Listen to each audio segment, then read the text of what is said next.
menetapkan medan gravitasi bumi sebagai sumber alaminya, gitu.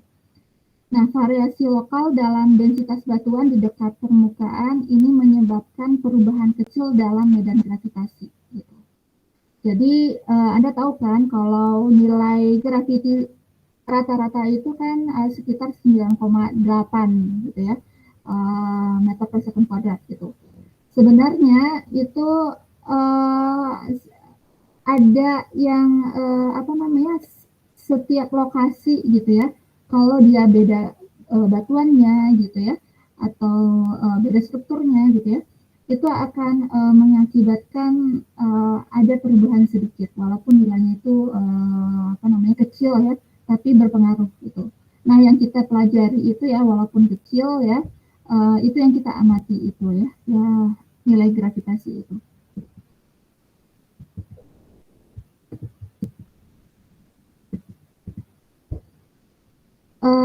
Nah, medan gravitasi bumi ini bisa membuat keuntungan dan bisa menjadi kerugian, gitu ya. Jadi ya namanya hidup ya, tidak akan selalu ada kita menemukan hal yang menguntungkan dan hal yang merugikan, gitu. Nah, untuk positifnya itu bahwa medan gravitasi bumi ini itu mengakibatkan semua benda itu bisa saling tertarik satu sama lain gitu. Sementara untuk negatifnya, medan gravitasi bumi ini bisa berakibat dari massa yang lebih rendah dari biasanya gitu. Karena adanya variasi horizontal pada densitas dalam bumi gitu. Jadi seperti saya jelaskan sebelumnya, setiap lokasi itu bisa nilainya nilai gravitasinya berbeda gitu ya, itu karena mungkin nilai batuannya terutama nilai densitasnya itu beda-beda gitu ya. Nah, nilai negatif ini sebenarnya bukan merupakan hasil tolakan ya. Nah, kan biasanya kalau orang negatif ya, itu karena bukan tarik menarik tapi tolakan gitu ya. Nah, ini bukan ya. Jadi nilai negatif ini bukan merupakan hasil tolakan, tapi hanya sekedar daya tarik yang lebih rendah dari biasanya gitu ya. Jadi mungkin karena dia tarik menariknya kurang ya, lebih rendah, jadi mengakibatkan nilainya lebih negatif. Nah, konsep ini yang menekankan bahwa yang diukur dan dianalisis dalam metode gravitasi eksplorasi fisika itu adalah perbedaan spasial relatif dalam gravitasi. Kemudian hukum yang mendasari gravitasi bumi adalah hukum Newton. Apa itu hukum Newton? Nah, hukum Newton ini bisa diilustrasikan di sini ya, ada dua benda masanya berbeda ya, M1 dan M2. Kemudian menurut hukum gravitasi ini, Newton ini bunyinya, di antara dua massa ini ada gaya tarik menarik. Nah, gaya tarik menarik ini antara M1 dan M2 ini nilainya itu sebanding dengan kedua massa dan berbanding terbalik dengan kuadrat jarak antara kedua massa. Berarti kalau dirumuskan F itu sebanding dengan M1 M2 ya, dan berbanding terbalik, berarti per R kuadrat ya, kuadrat dari jarak antara kedua massa. Nah, sebenarnya Newton ini dia terinspirasi dari observasi Kepler. Nah, observasi Kepler itu rumusnya Fg ya, F itu gaya ya, sama dengan P4 pi kuadrat per R kuadrat kali M ya. M itu massa, R itu jarak. Nah, hukum Newton ini sebenarnya banyak ya, ada hukum 1, hukum 2, hukum 3 Newton ya. Nah, namun yang digunakan dalam metode gaya berat ini hukum ketiga Newton. Hukum ketiga Newton itu bunyinya tadi ya, gaya tarik menarik antara dua massa ini nilainya sebanding dengan kedua massa, berarti F sama dengan G M1 M2 per berbanding terbalik dengan kuadrat jarak antara kedua benda, berarti R kuadrat. Nah, nilai Fg ini itu kalau berdasarkan fisika ya, F itu gaya sama dengan M kali A ya. Nah, kita bisa substitusikan gitu ya. Berarti Fg sama dengan MA, berarti kalau kita mencari A, itu sama dengan Fg per M1.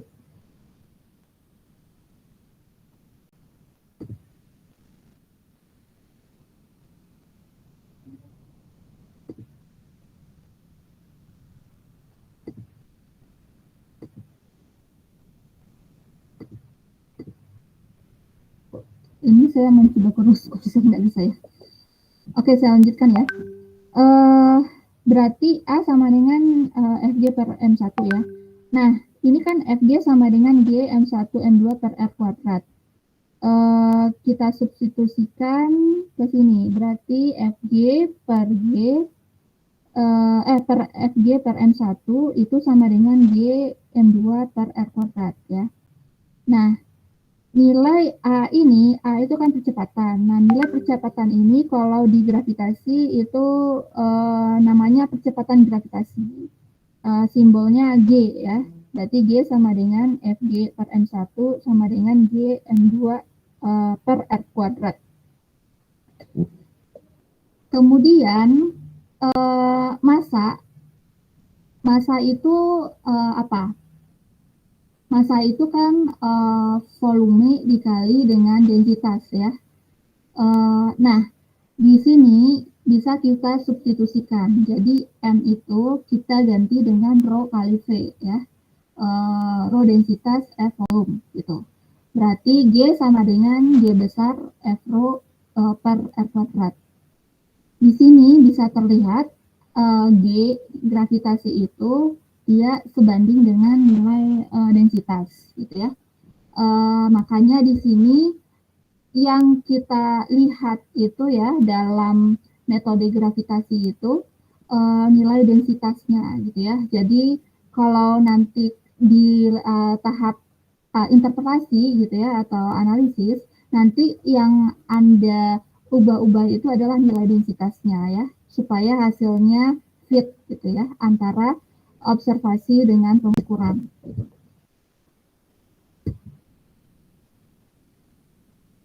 Kemudian saya lanjutkan lagi ya. Parameter fisika yang diukur pada metode gaya berat ini adalah percepatan gravitasi ya. Di sini ya, percepatan gravitasi gitu. Nah, satuannya itu adalah gal ya. Gal itu sebenarnya diambil dari kata Galileo Galilei ya, yang menemukan metode gravitasi itu gitu ya. Jadi sebenarnya ada sejarahnya ya penemuan gravitasi itu ya, tidak hanya Newton tapi juga ada Gal ya, ada juga Henry Cavendish ya yang mempraktikkannya gitu. Nah, untuk satuan dari gaya berat ini, nah satuan ini Anda harus ingat terus ya karena itu semacam konstanta gitu ya yang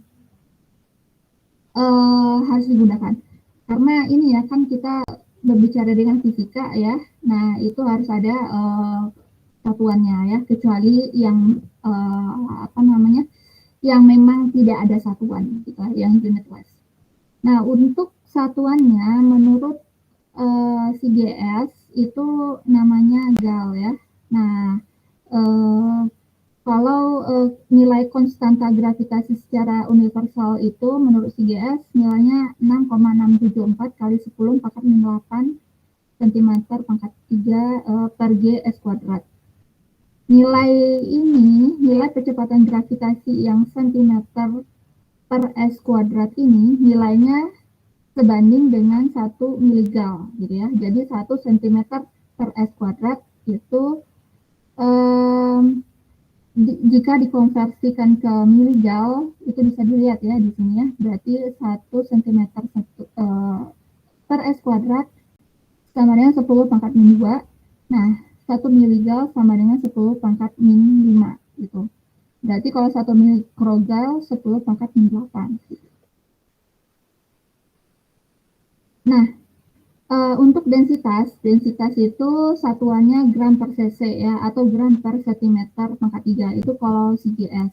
Kalau SI itu di pangkat 3 gitu ya, 10 pangkat 3 kilogram per meter pangkat 3 gitu. Oke, berarti 6,674 kali 10 pangkat 8 cm pangkat 3 per G S kuadrat itu nilainya kalau dijadikan SI 6,674 kali 10 pangkat 19 M pangkat 3 per kilogram S kuadrat gitu. Oke. Kemudian saya lanjutkan ya. Pada dasarnya metode gaya berat ini menganalisis anomali gaya berat atau di sini simbolnya delta G ya, delta GZ yang muncul dari bawah permukaan bumi akibat perbedaan densitas. Jadi misalkan ini bawah permukaan bumi, di sini ada anomali ya, anomalinya yang elips ini ya. Ini misalkan ada batuan di sini. Nah, karena adanya nilai anomali ini mengakibatkan adanya perubahan nilai ini melengkung ya, jadi melengkung garisnya gitu ya. Jadi awalnya kalau tidak ada anomali itu garisnya lurus ya. Nah, ketika ada anomali dia jadi melengkung gitu. Nah, lengkungan ini bisa ke atas, bisa bentuknya ke bawah. Ini tergantung dari nilai densitas dan jaraknya gitu ya. Jadi misalkan kalau posisinya Anda turunkan atau Anda naikkan gitu ya, sampai ke dekat permukaan gitu ya, itu akan memberikan respon anomali yang berbeda gitu ya, respon anomali gravitasi yang berbeda gitu. Nah, penyebab perbedaan ini itu tadi ya disebabkan oleh nilai densitasnya tadi gitu ya, dan jaraknya gitu. Untuk analisis lebih lanjut ya, bagaimana respon ini itu nanti akan kita pelajari di minggu selanjutnya. Gitu. Kemudian nilai anomali ini muncul dari perhitungan antara nilai percepatan gaya berat hasil pengukuran atau GT dan nilai percepatan gaya berat normal atau gaya berat teoritis. Nah, gaya berat normal ini itu yang tidak kita ukur di lapangan ya. Jadi selama di lapangan itu sebenarnya tidak semua koreksi yang akan kita gunakan gitu ya. Ada koreksi yang nilainya itu sudah konstan gitu ya, yang dipengaruhi oleh gaya normal ini. Nah, gaya normal ini kalau di pengukuran nanti ya, di perhitungan nantinya itu namanya koreksi lintang gitu. Untuk perhitungan nilai anomali gaya berat ini juga nantinya akan kita bahas lebih lanjut di pertemuan selanjutnya ya, tentang pengolahan data gaya berat. Gitu. Nah, medan gravitasi bumi ini sebenarnya dipengaruhi oleh dua variasi ya, variasi spasial dan variasi temporal gitu ya. Variasi spasial ini kan spasial ya, space. Nah, itu dipengaruhi oleh ukuran, bentuk, dan sifat rotasi bumi gitu.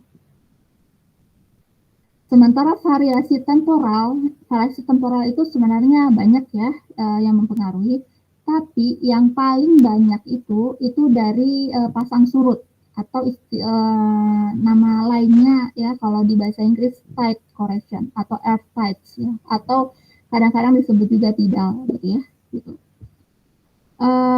Ini ilustrasi ya, gambar sebelah kanan ya, dari tidal ini ya, pasang surut. Nah, pasang surut ini terjadi karena apa gitu ya? Karena adanya pengaruh antara bumi dengan planet atau matahari gitu ya, lainnya gitu ya. Jadi mengakibatkan adanya gaya tarik menarik dari selain bumi gitu ya, yang mengakibatkan adanya pasang surut gitu.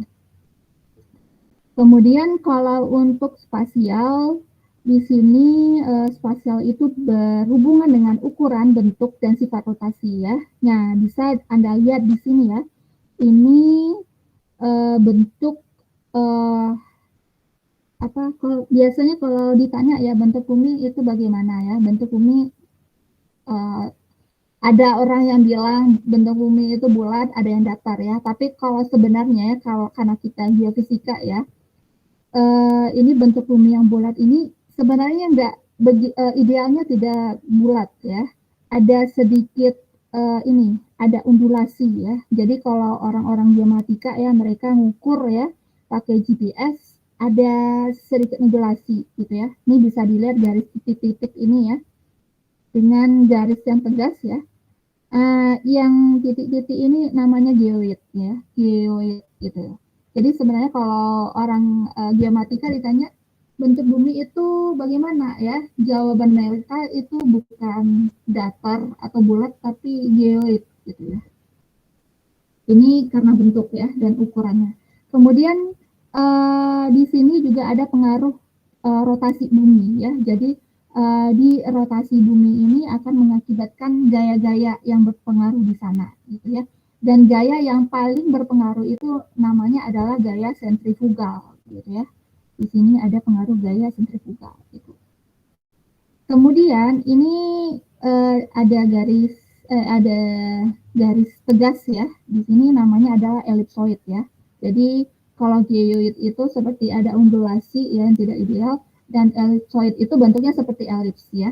Kenapa bentuknya elips gitu ya? Karena pengaruh adanya rotasi tadi itu ya, yang mengakibatkan antara kutub kalau di posisi tengah itu ya, di posisi tengah pusat bumi itu ya, antara pusat bumi dengan kutub dengan pusat bumi ke arah horizontalnya itu sebenarnya beda ukurannya gitu ya.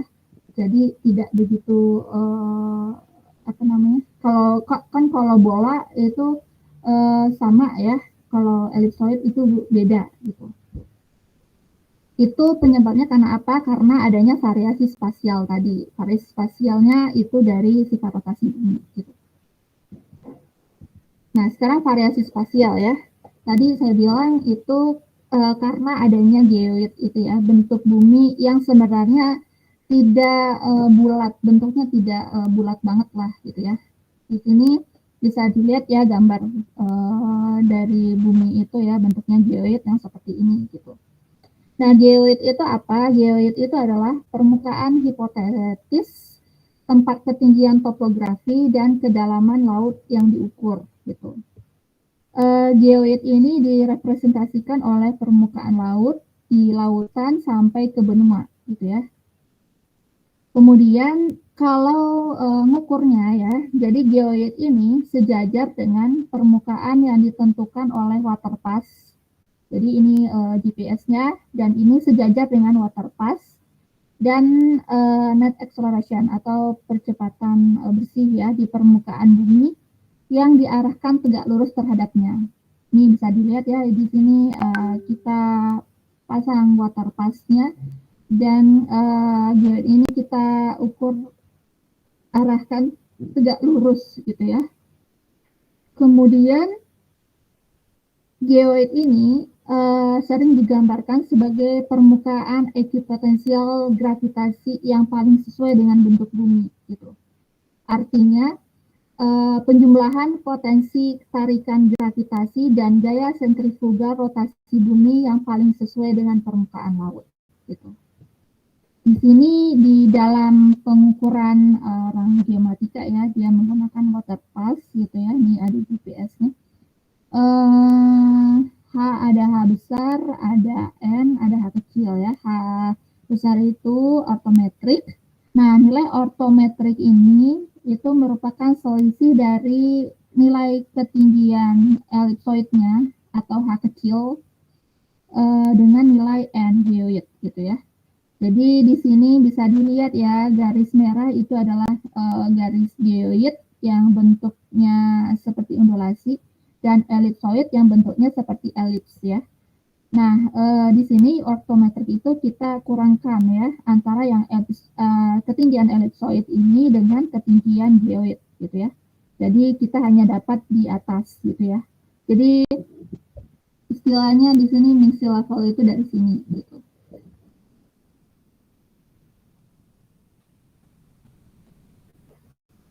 Kemudian masih variasi spasial ya. Jadi variasi spasial itu sumber variasi spasial itu sebenarnya ada dua ya penyebabnya.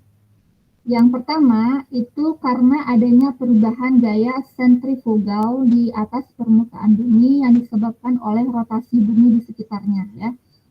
Jadi apa itu gaya sentrifugal? Nah, gaya sentrifugal itu adalah gaya semu yang dihasilkan dari rotasi sistem koordinat pada bumi dan berasal dari pusat massa bumi. Di sini gaya sentrifugal pada gambar GC ya. Gaya sentrifugal bumi ini bisa terjadi karena itu tadi ya, karena rotasi bumi tadi. Gitu. Ya, nah efek dari percepatan sentrifugal ini berbeda gitu ya antara ekuator yang di tengah dengan yang di kutub gitu. Nah, efek percepatan sentrifugal itu di ekuator nilainya itu maksimum ya, mencapai nilai maksimum karena adanya perlawanan dengan percepatan gravitasi dan jari-jari girasi maksimum. Jari-jari girasi itu maksudnya jari-jari karena perputaran gitu tadi ya, istilahnya gyration gitu. Jadi kalau karena bumi itu berputar itu otomatis jari-jarinya juga nilainya juga berpengaruh gitu ya. Kemudian nilai efek sentrifugal 0 itu terjadi pada kutub karena nilainya itu 0. Jadi bisa dilihat ya, kalau pusat bumi itu di tengah, nah maka kalau kita ibaratkan kita memutar apa ya namanya ya, gasing atau apa gitu ya. Nah, itu biasanya yang lebih cepat itu yang di tengah gitu ya. Makanya di sini nilainya maksimum ya. Dan nilai yang di kutub yang di atasnya itu nilainya 0 gitu. Kemudian yang pertama itu kan gaya sentrifugal. Yang kedua itu adanya perubahan gravitasi planet pada permukaan bumi gitu. Nah, nilai perubahan gravitasi planet pada permukaan bumi ini merupakan perubahan jari-jari dari ekuator ke kutub gitu. Makanya di sini bentuknya tadi elipsoid ya. Jadi elipsoid ini yang garisnya tegas. Elipsoid bentuknya elips ya. Nah, di sini terlihat ekuator itu dia lebih panjang dibandingkan kalau kita ngukurnya dari pusat ke kutub gitu. Perbedaan ini kenapa? Karena adanya perubahan gravitasi planet itu tadi gitu. Nah, perubahan jari-jari secara bertahap ini kalau diukur gitu ya menurut penelitian sebelumnya itu bisa mencapai maksimum 21 km sehingga menghasilkan penampang elipsoid. Bentuk elipsoid ini menunjukkan bahwa tidak ada variasi longitudinal planet dalam gravitasi gitu. Akibatnya medan planet dapat dijelaskan dengan persamaan yang berhubungan dengan lintang ya, koreksi lintang gitu. Makanya di sini apa namanya tadi kan ada GN ya. Nah, ini ada GN ya. Nah, GN itu koreksi lintang ya. Jadi kenapa adanya pengaruh lintang di sini? Itu karena adanya variasi spasial tadi gitu ya. Terutama di sini karena adanya perubahan gravitasi planet pada permukaan bumi ini gitu. Yang bentuknya seperti elipsoid gitu.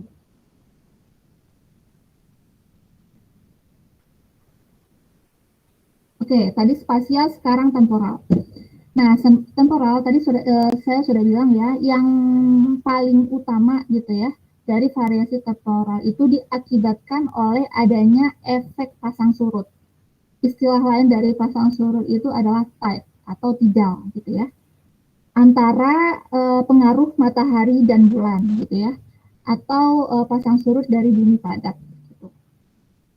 Selain karena adanya efek pasang surut, variasi temporal ini bisa diakibatkan dari sumber planet lainnya. Contohnya karena adanya yang pertama goyangan sumbu rotasi bumi yang memengaruhi percepatan sentrifugal. Kemudian yang kedua, gangguan tekanan atmosfer lokal dan regional yang mengubah daya tarik atmosfer. Ketiga, perubahan alami dan antropogenik pada masa bawah permukaan yang terkait dengan pengangkutan cairan dan gas pada pori bawah permukaan dan ruang rekahan. Di sini ada istilah antropogenik. Nah, antropogenik itu maksudnya buatan ya, jadi perubahan alami dan buatan gitu ya. Perubahan buatan ini bisa diakibatkan salah satunya karena manusia gitu ya. Kalau di lingkungan gitu ya, misalkan ada pencemaran lingkungan ya. Nah, pencemaran lingkungan itu bisa karena pengaruh dari alamnya sendiri, bisa karena manusia gitu ya. Nah, istilah dari pencemaran karena ulah manusia ini ya itu kalau di itu kita ya istilahnya adalah antropogenik. Kemudian yang terakhir itu adanya pergerakan magma yang terkait dengan peristiwa beku dan aktivitas vulkanik. Sampai di sini ada pertanyaan dulu.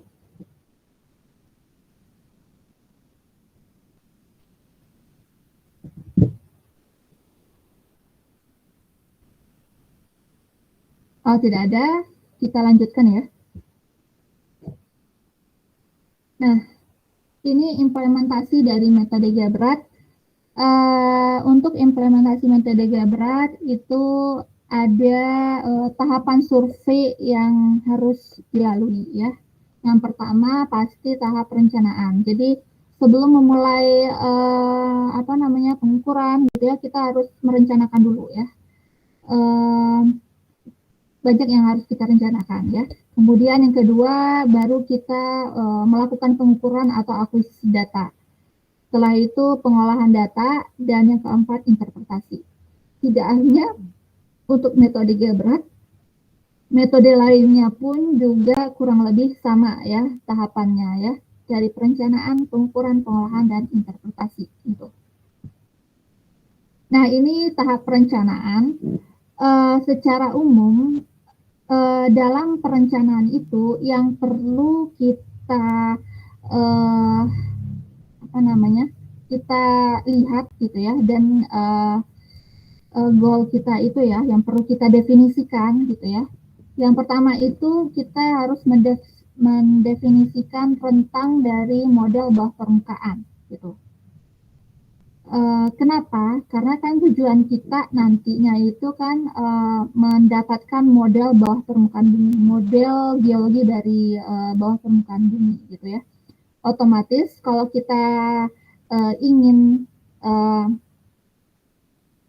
mencapai tujuan itu, kita harus definisikan rentang dari subsurface model ini. Apa saja yang didefinisikan di sini itu banyak ya. Ada yang pasti geologinya ya, informasi geologi, baik itu geologi permukaan gitu ya, mungkin itu ada singkapan gitu ya, atau mungkin rekahan yang terlihat di atas permukaan gitu ya, bisa diukur kita ukur juga gitu ya, atau bisa juga informasi geologi bawah permukaannya gitu ya. Untuk informasi geologi bawah permukaan itu bisa didapatkan dari data sekunder yang dilakukan oleh peneliti sebelumnya. Gitu. Kemudian selain informasi geologi apalagi gitu ya?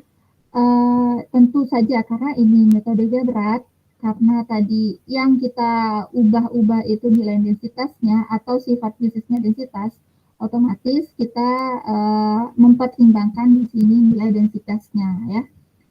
Di densitas ini nantinya setelah kita lakukan pengolahan itu akan ada istilahnya ya, densitas yang terukur dan ada densitas estimasi. Ini nantinya di tahap akhir ya. Kemudian informasi geofisika gitu ya. Di sini maksudnya selain metode Geobrat ya. Jadi mungkin selain metode Geobrat ada metode geofisika lain yang sudah pernah dilakukan oleh peneliti sebelumnya, bisa kita gunakan untuk suatu proyek Geobrat gitu ya. Oke, setelah itu bisa dilakukan pemodelan dan kemudian dilakukan estimasi nilai anomali grafitinya gitu. Nah, untuk estimasi anomali grafiti ini nanti akan ada estimasi regional dan ada estimasi noise atau residual ya. Nantinya tahapan ini dilakukan pada pengolahan data gitu ya. Nah, oke. Jadi yang pertama itu kita perhatikan adalah model subsurface ya. Itu yang kita rencanakan. Bagaimana model yang akan kita dapatkan nanti memenuhi kriteria berikut. Jadi di situ kita perlu ya mendapatkan informasi lainnya gitu ya dari geologi atau mungkin informasi geofisika lainnya gitu ya, maupun densitasnya. Nah, kira-kira target kita itu bagaimana gitu ya. Misalkan target kita nanti batuan beku gitu ya. Nah, nilai batuan beku itu kan ada nilai rentang densitasnya gitu ya. Nah, itu bisa kita rencanakan sebelumnya gitu ya. Pengukurannya jadi target kita, oh ini beku, berarti kira-kira nanti nilai estimasi densitasnya itu berapa gitu ya, kita bisa rencanakan sebelumnya gitu. Kemudian selain merencanakan model subsurface-nya, kita juga harus mendefinisikan kontrol posisi yang presisi. Artinya di sini lokasinya ya. Jadi makanya sebelum pengukuran itu dilakukan survei dulu ya. Kira-kira posisinya di mana ya yang tepat gitu. Selain itu didefinisikan juga ukuran distribusi dan spasi pengukurannya ya. Jadi di pengukuran gaya berat itu kan yang diukur per titik ya gitu. Nanti di per titik itu digabungkan dan dilihat perubahannya nanti kita petakan gitu ya. Nah, otomatis di titik itu kita supaya nilainya itu ya ideal gitu ya. Maksudnya petanya itu ukuran antara titiknya itu bagus, cantik ya, kan harusnya jaraknya itu hampir sama gitu ya. Jangan sampai nanti ada titik yang menumpuk di satu titik, di suatu lokasi, terus di tempat lain itu renggang ya. Kan interpolasinya jadinya kan jelek gitu ya petanya yang banyak interpolasi gitu ya. Nah, idealnya sebelum pengukuran itu kita tentukan posisinya, spasi pengukurannya berapa gitu ya, ukurannya berapa kita yang tentukan gitu. Kemudian yang terakhir kita definisikan keakuratan dari observasinya gitu ya dan nilai reduksinya. Gitu. Jadi ada 4 ya yang perlu didefinisikan dalam tahap perencanaan. Yang pertama kita definisikan model subsurface-nya, yang kedua posisinya ya, posisi kontrolnya yang lebih presisi. Yang ketiga itu spasi pengukurannya. Kemudian yang keempat itu akurasi dari observasinya dan nilai reduksinya. Gitu. Kemudian kita sudah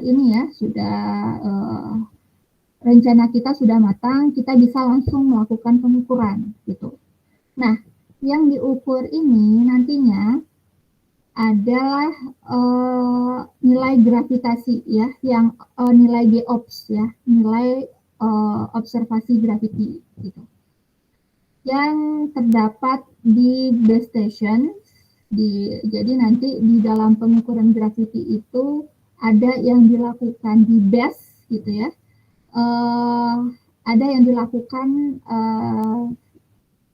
kelanjutannya gitu ya, yang kita ukur ke lapangannya gitu. Nah, idealnya nilai yang di base itu antara awal dengan akhir. Jadi kan sistemnya looping ya kalau pengukuran gravitasi. Jadi kita pertama mengukur di base, kemudian kita lanjut jalan ya ke lapangan, dan terakhirnya balik lagi ke base. Namanya di sini adalah drift ya, koreksi drift. Nah, nilai koreksi drift itu idealnya juga ada nilainya ya. Kalau bisa nilainya lebih presisi gitu ya. Kalau nggak salah saya sekitar 0,05 atau berapa gitu ya. Nanti saya cek lagi ya. Harus presisi gitu. Nah, kalau seandainya nilai awalnya itu ya, di GOPS awal sebelum di awal pengukuran dengan yang terakhir itu terlalu jauh, mungkin data kita bisa dibilang jelek ya, gitu. Makanya solusinya itu saat di base itu kalau bisa nilainya stabil dulu gitu ya, baru kalian berangkat ke lapangan gitu ya. Demikian juga setelah balik itu kalau bisa nilainya stabil dulu gitu ya saat pengukuran, supaya itu tadi nilai koreksi driftnya itu tidak jauh. Nah, koreksi drift ini kenapa adanya nilainya berubah gitu ya antara pengukuran awal dan pengukuran terakhir gitu ya di base, itu karena adanya pengaruh pegas gitu ya pada alat gravimeter gitu ya. Jadi di alat gravimeter itu nanti ada pegas ya. Nah, kalau kita ke lapangan otomatis kan itu namanya pegas ya akan tergoncang gitu ya gitu. Makanya akan ada perbedaan gitu ya antara ngukur di awal di base dengan ngukur di akhir gitu. Oleh karena itu solusinya apa ya? Selain itu tadi yang saya bilang distabilkan dulu alatnya, di lapangannya pun juga ya tidak boleh terlalu gerasak kerusuk ya sehingga mengakibatkan alatnya jadi rusak ya, pegasnya rusak gitu. Dan alat graviti ini termasuk mahal gitu ya.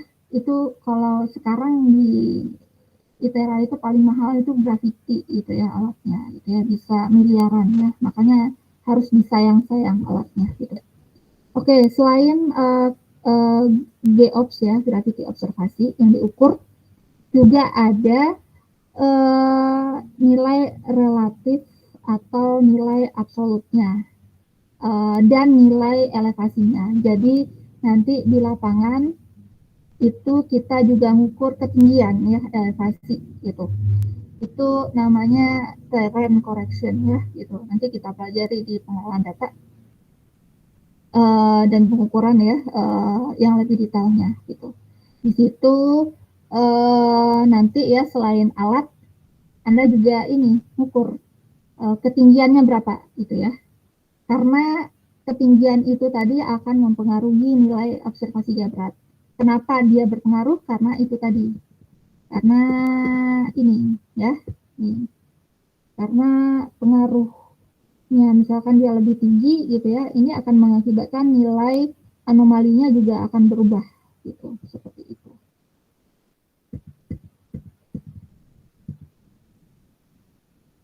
Selanjutnya tahap pengolahan data gitu ya. Nah, tahap pengolahan data, jadi data yang sudah didapatkan di lapangan gitu ya. Jadi tadi ada data geobservasi, ketinggian gitu ya, GPS-nya, posisinya gitu ya.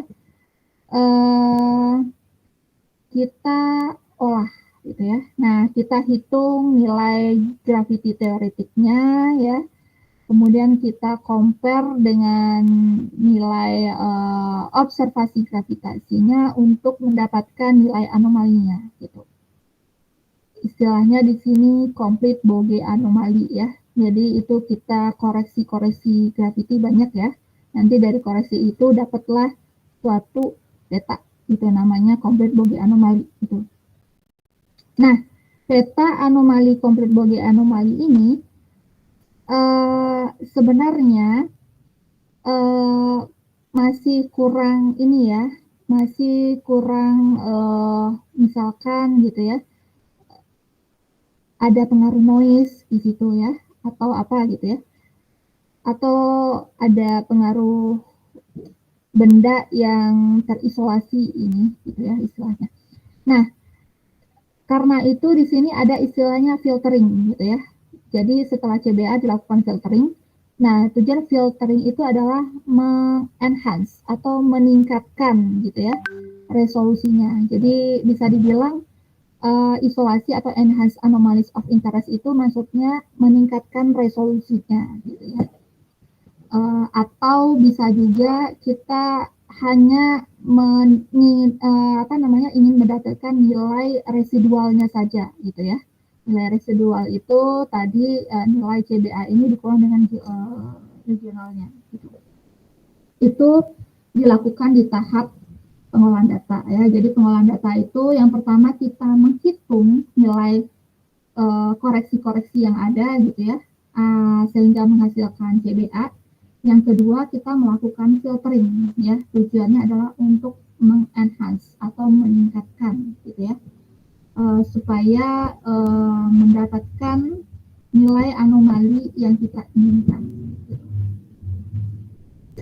Nah, tahap terakhir itu baru interpretasi ya. Di interpretasi kita bisa melakukan proses pemodelan di sini ya.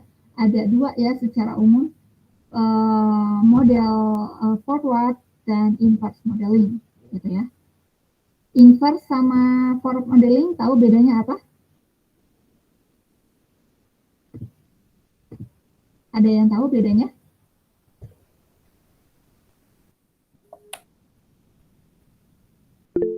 Ya,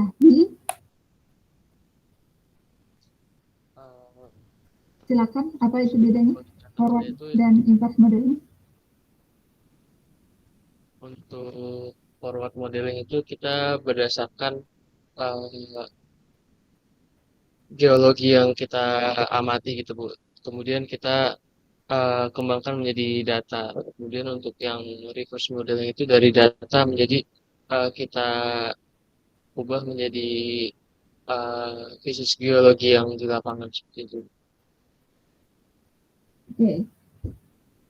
Nah, itu dilakukan di tahap interpretasi ya, gitu. Sebenarnya di geofisika itu termasuk kunci ya, metode pemodelan itu ya, baik itu forward maupun inversi. Dan bedanya kita juga ya dengan geologi, mungkin geologi lebih banyak kualitatifnya ya dalam pemodelan dan interpretasi, kalau kita lebih banyak ke kuantitatifnya gitu ya. Jadi di dalam model inversi gitu ya, itu banyak perhitungan gitu ya, banyak metodenya juga ya, metode inversi ini. Dan target akhir kita adalah mendapatkan model bawah permukaan. Ada pertanyaan dari awal sampai terakhir? Ya, Atif. Sebelumnya izin memperkenalkan diri Bu. Perkenalkan nama saya Ahmad Zulmi dengan NIM 122 122 di sini saya punya dua pertanyaan Bu. Pertama itu tadi kan dari yang Ibu jelaskan itu ada pengaruh dari metode gaya berat ini kan dari rotasi bumi Bu. Nah, Jadi apa ini suaranya kurang jelas? sekarang udah jelas belum Bu? Ya, sudah. Nah, tadi kan ada pengaruh dari rotasi bumi. Nah, itu yang di daerah ekuator sama kutub, nah itu kan berbeda. Nah, dari segi pengolahan data itu ada nggak Bu? Kayak filtering atau koreksinya itu gimana ya Bu? Nah yang kedua itu tadi kan mungkin ya satu dulu Bu. Sekian Bu. Oke, ada namanya koreksi lintang ya. Nanti di pengolahan data ada tuh ya, geolintang. Geolintang itu nanti ini ya, kita tidak ukur di lapangan, tapi nanti itu kita dapatkan dari nilai konstansanya ya, gitu. Nilai koreksi lintang itu juga sudah dilakukan oleh peneliti sebelumnya ya, gitu ya. Jadi ada versi-versinya gitu ya, dari tahun beberapa itu ya. Gitu. Namanya koreksi lintang ya, pengaruhnya itu. Baik Bu. Habis itu yang kedua, tadi kan dari yang Ibu jelaskan bagian di bagian tahap perencanaan itu kan tadi ada geophysical information. Nah tadi kan kalau untuk metode gaya berat ini sendiri kan itu dianalisis dari anomali perbedaan densitas Bu. Nah misalkan ada mineral yang mau kita cari atau mau kita survei, nah itu kan memiliki densitas yang hampir sama dengan tanah atau densitas yang ada di sekitarnya Bu. Nah itu ada nggak Bu metode geofisika sendiri yang memang sering digunakan atau spesifik digunakan untuk mendukung dari metode gaya berat ini sendiri Bu? Sekian. Baik. Sebenarnya itu lebih ke lubang bor ya, ada geofisika lubang bor, well logging ya, gitu. Apa namanya, di well logging itu salah satunya ada parameter densitas juga gitu. Sebenarnya juga itu ya, kita tidak tahu ya model bawah permukaan bumi gitu ya. Kita sebagai geofisika hanya bisa memperkirakan gitu ya. Jadi sebenarnya kalau di nanti ya di model ya, model forward gitu ya, antara orang satu ya dengan orang yang lain ya, itu beda-beda ininya interpretasinya gitu ya, modelnya tuh beda-beda gitu ya. Nah itu apa namanya, kalau nyari tahu ya mana yang benar gitu ya antara si A dengan si B ya, kan dia beda tuh modelnya gitu ya. Sebenarnya dua-duanya bisa benar ya, asalkan Anda bisa menjelaskan ya dengan kaitan geologinya dengan baik gitu ya. Gitu. Nah, tadi juga kamu nanyakan ya, ini misalkan ada batuan yang nilai densitasnya beririsan gitu ya, atau mungkin nilai densitasnya sama, hampir sama gitu ya. Kalau di Telford emang seperti itu ya, kan dia rentangnya luas ya, banyak sama dia gitu ya. Jadi akibatnya ada mungkin yang nilai batuannya yang mirip gitu ya. Nah, untuk membedakannya itu kita bisa pertama kita bisa lihat dari geologinya ya, gitu ya. Kadang ada batuan, biasanya ya batuan yang sedimen ya, misalkan pasir gitu ya, dengan lempung ya, itu nilainya beda sih gitu ya, lumayan jauh gitu ya. Nah, itu bisa dikaitkan dengan geologinya gitu ya, gitu. Nah, tapi kan geologi juga seperti itu ya, kita juga meraba-raba gitu ya. Nah, yang paling ideal itu memang melakukan pengeboran gitu ya. Ada metode geofisika logging gitu ya, yang bisa digunakan di sini gitu ya. Tapi metode geofisika yang ngebor itu biasanya dia lebih mahal gitu ya, dibandingkan dengan yang tidak dibor ya, kayak misalkan metode gaya berat ini gitu ya. Oleh karena itu sebagai yang ahli di gaya berat ya, di gravity itu kita harus memastikan gitu ya, kita kalau bisa ambiguitas kita itu lebih sedikit gitu ya, presisi kita itu lebih tepat gitu ya dibandingkan yang lain, argumentasi kita juga lebih baik gitu. Jadi kalau kamu tanya tadi apa metode geofisika lainnya, itu geofisika lubang bor gitu. yang lebih ini. Kenapa dia lebih bagus ya? Lebih ini karena dia langsung ngukur, ambil data sampelnya ke bawah permukaan gitu ya. Jadi lebih pasti gitu. Baik Bu, terima kasih Bu.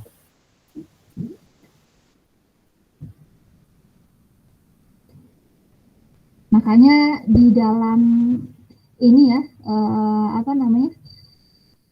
penelitian itu ya, kalau proyeknya besar ya, biasanya selain metode yang dilakukan di atas permukaan ya, biasanya mereka mengkorelasikannya dengan data sumur gitu.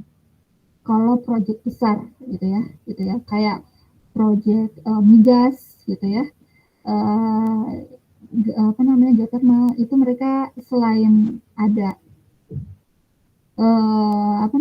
model gravitasinya, mereka ada titik gitu ya yang telah dilakukan bor, mereka korelasikan gitu. Nggak hanya berat sih, seismik pun juga seperti itu ya, seismik refleksi gitu yang dikorelasikan gitu ya, istilahnya nanti well to seismic pi gitu ya. Oke, ada pertanyaan lagi?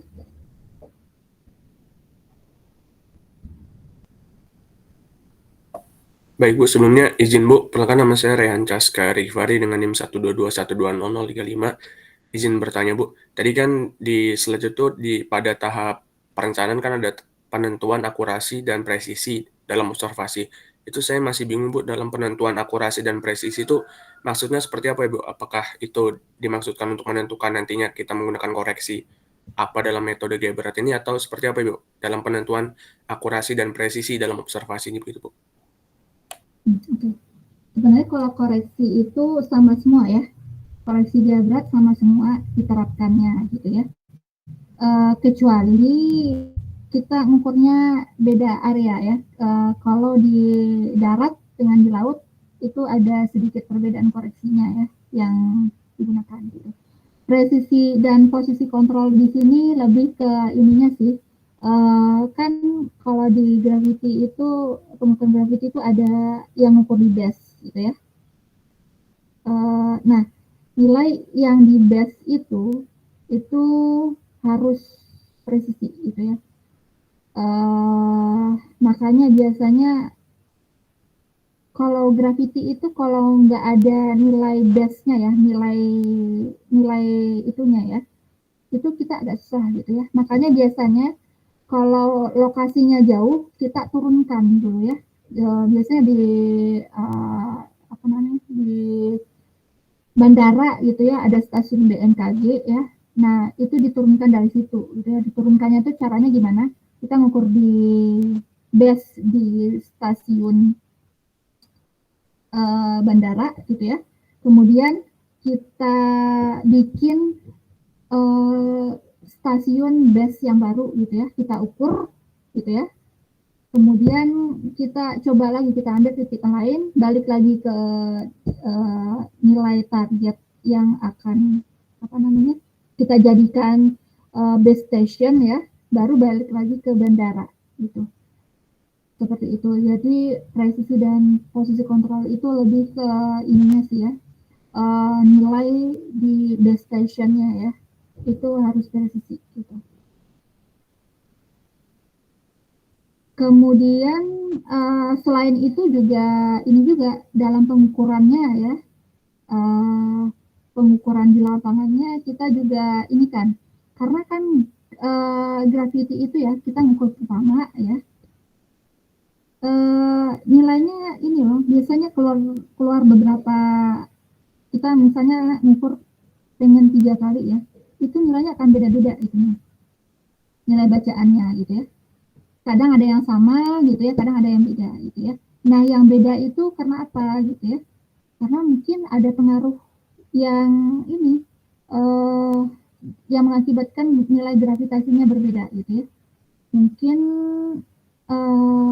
saat itu terlalu banyak noise gitu ya, atau yang mengakibatkan guncangan pada itunya gitu ya, pada alatnya gitu ya, atau mungkin yang lainnya gitu. Jadi yang pertama itu presisi posisi kontrol itu pertama adalah base stationnya, terus kedua saat kita mengukur alat gravitimeternya itu kalau bisa harus presisi juga gitu. Seperti itu. Baik Bu, terima kasih Bu. Ya. Jadi bedanya kita gravity ini dengan magnetik ya.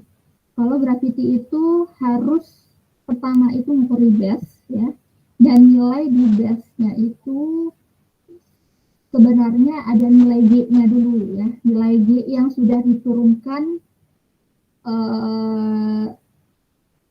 dari pengukuran lainnya ya. Kalau biasanya ya yang melakukan itu orang-orang BMKG atau orang-orang dari biasanya geothermal, pokoknya yang banyak inilah yang sering melakukan project gitu ya. Dari sana sih gitu dapatnya gitu nilai G-nya. Dan sementara kalau magnetik itu tidak ada gitu ya. Jadi kalau magnetik ada yang melakukan base ya, tapi nggak ngaruh gitu ya. Kalau nilainya beda gitu ya, nggak ngaruh gitu. Dan lagian kalau magnetik itu sistemnya bukan looping gitu ya. Jadi nggak perlu mengukur di awal, balik lagi ke akhir seperti itu. Bedanya seperti itu. Kalau gravity itu ada base station.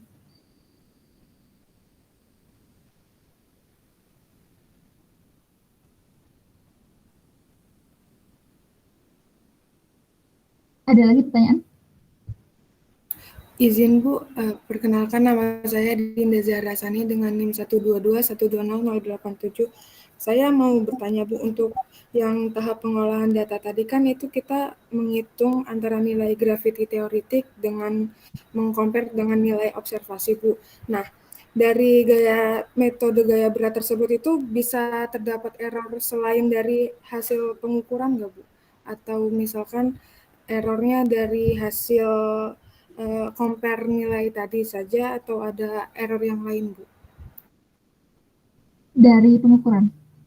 Jadi gini, kalau di lapangan itu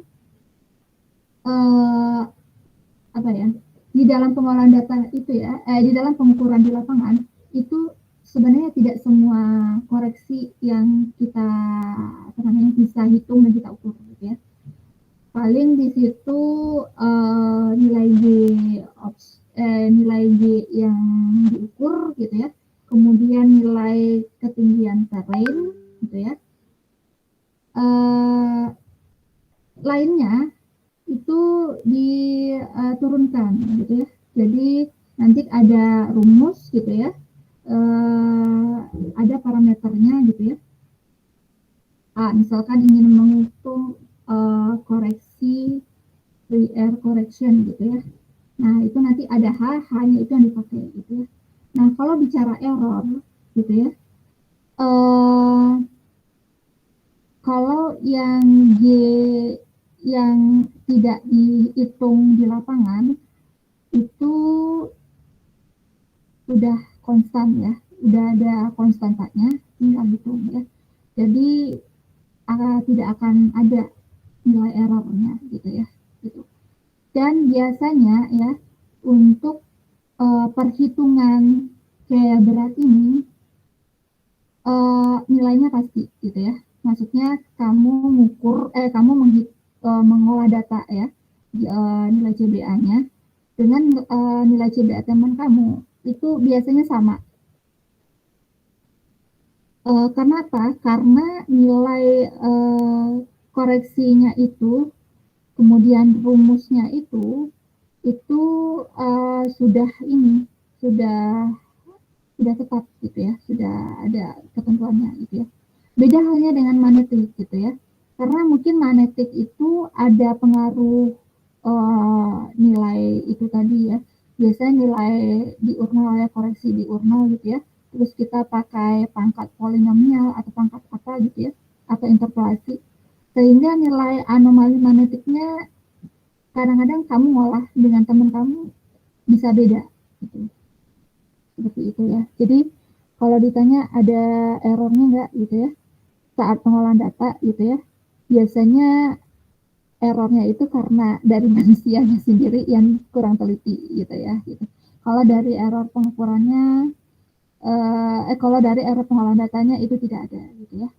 Paling nanti kalau ada error itu di tahap interpretasi ya, di pemodelan gitu ya. Jadi kalau pemodelan itu kan kita melakukan iterasi berkali-kali gitu ya, atau ada kita proses fitting saat forward modeling gitu ya. Nah itu baru mungkin ada nilai errornya ya. Nah kalau bisa nilainya itu kecil gitu ya, nilai errornya gitu. Tapi kalau di pengolahan data itu tidak ada sih ya gitu. Seperti itu. Paham nggak maksud saya? Atau maksud saya jelaskan lagi, saya soalnya udah lama ya, jadi ngajar lagi, aduh kok saya belibet ya bahasanya gitu ya. Baik Bu, terima kasih Bu.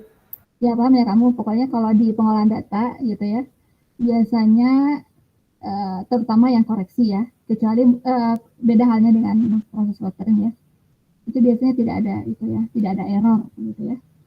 Tapi kalau di tahap modeling, itu mungkin akan ada ya gitu proses.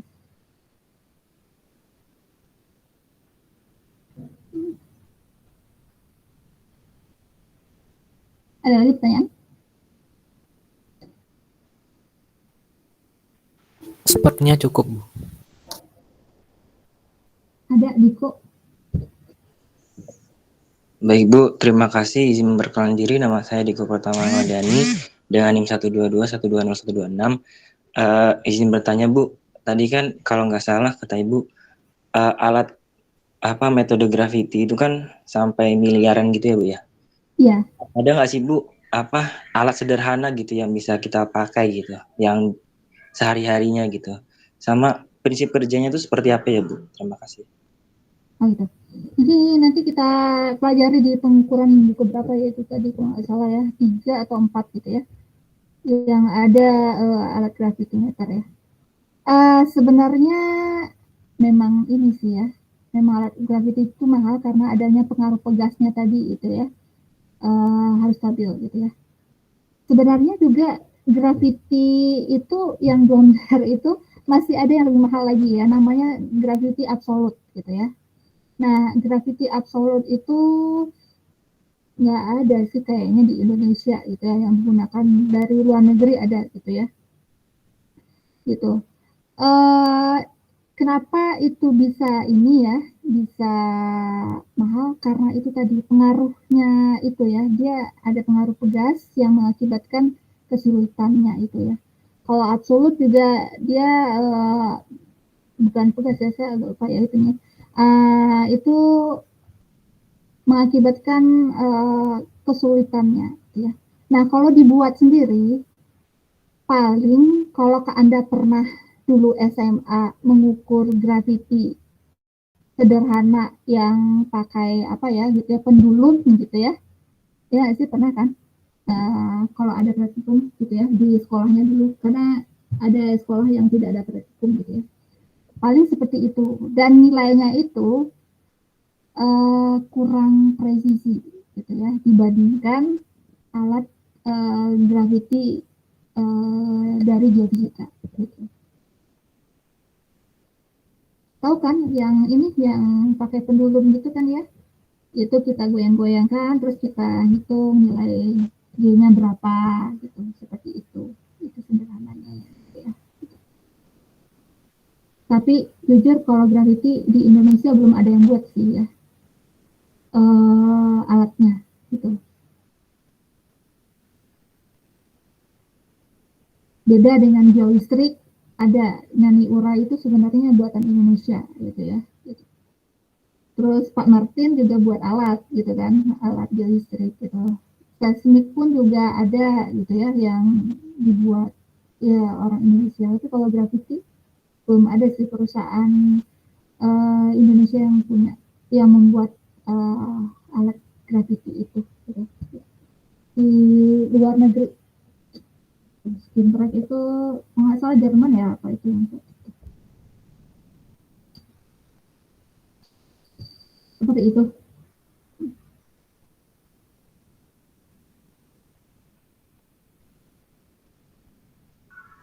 Baik Bu, terima kasih. Nanti untuk ininya akan kita bahas lebih lanjut di materi instrumentasi geografi ya. Gitu. Kalau mungkin masih